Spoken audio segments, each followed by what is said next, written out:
नमस्कार मंडळी, सगळ्यांचं स्वागत आहे आजच्या नवीन ब्लॉगमध्ये. तर आपण काल बोललो की सातारला झालो, काल आलो आपण सातारला. तर आज दादा आणि मी जाणार आहेत ना, दादाला पुढे जायचं आहे तुळजापूरला, त्यामुळे तो जाणार आहे. मी आज व्हायला जाणार आहे. तर आलो आहे इथे, बघू आपण मावशीचं कसं आहे भेटू. तर मंडळी आता दादा चाललाय गावाला, त्याला जायचं आहे तुळजापूरला, त्यामुळे आता आलो स्टँडला आम्ही. कसं वाटतंय सातारवरून यायला इकडं? काय दादा तू एक मेडिकल आणला, नुसता पाऊस, नुसता भयान पाऊस चाललाय, सगळीकडून पाऊसच पाऊस, सगळीकडं पाऊस. इकडं बघा वर मागच्या डोंगर, नुसता पाऊस.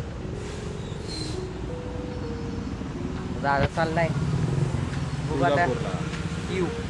तर मंडळी दादाला अजून काय गाडी भेटली नाही, आता बघू गाडी कधी येते. नुसता पाऊस चाललाय, पावसात काय गाडी दिसना अजून, पण सगळ्या गेल्या, पण वाय वाटर अजून येईना. पाऊस लागतोय, पाऊस धुमाकूळ चाललाय वाईट पावसाचा. तर बघू दादाला सोडावं लागेल बहुतेक आता शिरगावला जाऊन गाडी. आता काही गाडी तर भेटेना, गाडी आहे ना झाली एक एस शिरगावची. दादा तुझं काय मत आहे ह्याच्यावर, काय मत आहे? काय नाही भाऊ, मुख्यमंत्र्यांना सांगून इथं 2 गाड्या आणल्या पाहिजे आपल्याला. होय का? मुख्यमंत्र्यांना कोण सांगणार? तू मोठा ब्लॉगर म्हणून सांग आता. हे कसं? तर बघू आता गाडी भेटते का नाही, सोडू भेटू त्याच्या ब्लॉगला.